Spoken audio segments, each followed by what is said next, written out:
the requirements in the simplest form is basically what a position description is.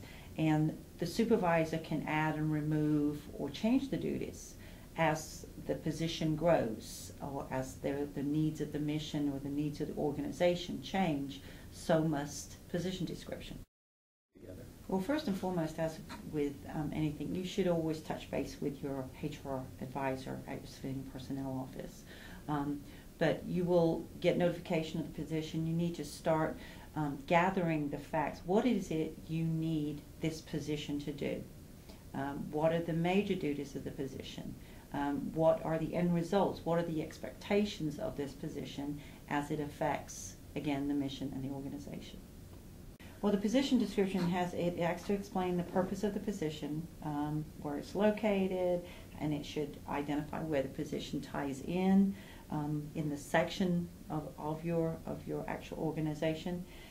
It clearly indicates the types of work that is expected. As you said, with lifting weights, it should put on there, the maximum amount, the minimum amount, or if it requires you to have some sort of expertise in a specific career field, such as IT, you may want to identify specific programs that a person must need in order to perform this job.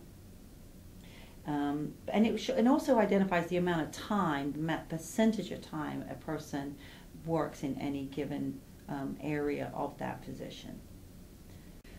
A position must be well planned, because your position, when well planned, is correctly graded, and that comes into the grade of the job and the money that you're going to expend for this job.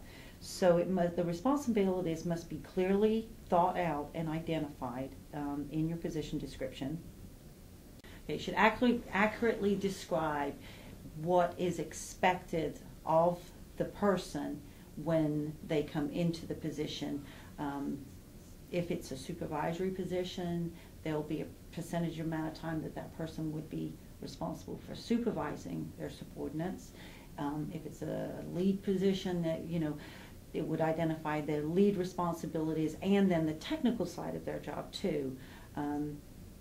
For instance, in the HR community, for a specialist in the affirmative employment, it would identify your responsibilities to your supervisors and your HR advisory services, and it would put down the amount of percentage of times that you would do those duties.